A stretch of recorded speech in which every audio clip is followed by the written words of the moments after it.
Hello, আসসালামু আলাইকুম। কাছে এবং দূরে যে যেখান থেকে মোবাইলে, ট্যাবে, ল্যাপটপে কিংবা কম্পিউটারে আরটিএল আইসিটি স্টুডিও এই চ্যানেলটি দেখছেন তাদের সকলকে ধন্যবাদ জানিয়ে ও সুস্বাস্থ্য কামনা করে শুরু করছি আজকের এই ভিডিও টিউটোরিয়াল। আজকের এই টিউটোরিয়ালটিতে যে বিষয়টি উপস্থাপন করব সেটি হলো কিভাবে আপনি এই ডিবিবিএল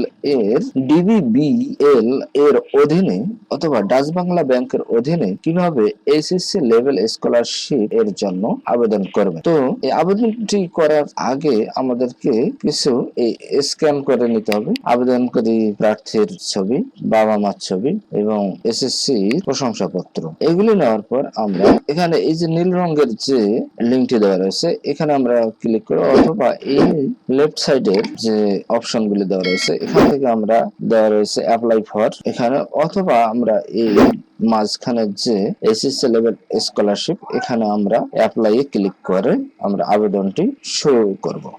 তো অ্যাপ্লাই এ ক্লিক করার পর আমরা এই ইন্টারফেসটি পেয়েছি এবং এখানে এসে আমি এই অ্যাপ্লিক্যান্টস নাম লিখেছি, তার জন্ম তারিখটি লিখতেছি। এগুলো অবশ্যই আপনি সতর্কতার সহিত পূরণ করবেন, কেননা সামান্য ভুলের কারণে দেখা যায় যে এই স্কলারশিপটি আর পাওয়া যায় না। তো এখানে দিলাম, দেওয়ার পর ফাদার্স নেম, তার জেন্ডার, তার মোবাইল নম্বর এবং মাদার্স নেম এগুলো দিয়ে দিলাম।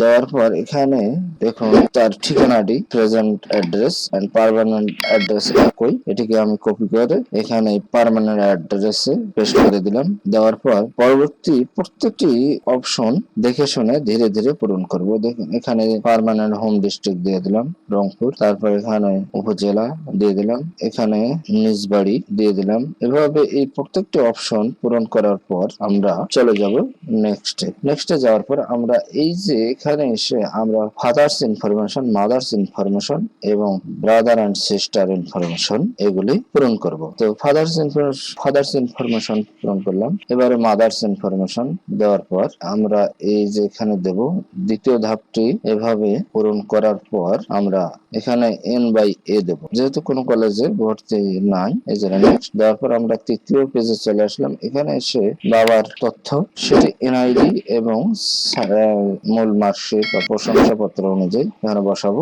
এই তথ্যগুলি প্রত্যেকটি ঘরে ঘরে সঠিক তথ্য বসিয়ে আমরা আবেদনটি সম্পন্ন করব। এবারে মাদার্স ইনফরমেশন। তো মাদার্স যেহেতু আমার হাজবেন্ড দেওয়ার কারণে আমরা চলে এসেছি নিচে এবং এখানে ব্রাদার এন্ড সিস্টার, তো ব্রাদারের নাম দিয়ে দিচ্ছি। তো মাদার্স ইনফরমেশন পূরণ করার পর ব্রাদার্স এন্ড সিস্টার ইনফরমেশন এটি এখানে দিচ্ছি এবং দেওয়ার পর তার শিক্ষাগত যোগ্যতা দিয়ে দিচ্ছি। তারপর এই তথ্যটি পূরণ করে আমরা নেক্সটে ক্লিক করব। করার পর আমাদের তৃতীয় পেজে আমাদেরকে নিয়ে এসেছে। এখন আমরা এখানে নো কোনো স্কলারশিপ পাওয়া যায় না, আমরা এখানে আবার দেব, দেখুন নো। তারপর নেক্সটে ক্লিক করলাম। করার পর চতুর্থ পেজে এখন আমাদেরকে এখানে বলেছে ছবিগুলি আপলোড করে দিতে হবে। এখন ছবি আপলোড করছি, প্রার্থী ছবি, তারপর বাপের ছবি, তারপর মায়ের ছবি এবং এখানে এসএসসি মার্কশিট দিয়ে দিলাম। এখানে এসএসসি প্রশংসাপত্র দিয়ে দিলাম। তারপর এই ক্যাপচাটি এখানে আমরা লিখে সাবমিট করব। তো সাবমিট করার পূর্বে আমরা ভালোভাবে দেখে নেব যে আমাদের আবেদনটি কোথাও ভুল ত্রুটি আছে নাকি। যদি ভুল ত্রুটি থাকে তাহলে আমরা সেগুলো সংশোধন করে পূর্ববর্তী থেকে পরবর্তী পেজে এসে আমরা এই সাবমিট বাটনে ক্লিক করব। তো এখন আমরা এই ছবিগুলো আপলোড করার পর ক্যাপচাটি পূরণ করতেছি। পূরণ করার পর আমরা এই সাবমিট বাটনে ক্লিক করব। দেখুন সাবমিট বাটনে ক্লিক করলাম। করার পর দেখুন তার অ্যাপ্লিকেন্ট আইডি এটি দিয়ে দিয়েছে এবং আবেদনটি সফলভাবে সম্পন্ন হয়েছে। আমরা প্রিন্ট কপি নিয়ে এটি সংরক্ষণ করে রাখবো। এই ছিল আজকের টিউটোরিয়ালের মূল বিষয়। যদি টিউটোরিয়ালটি ভালো লাগে তাহলে লাইক, কমেন্ট এবং শেয়ার করবেন আর সাবস্ক্রাইব করতে ভুলবেন না।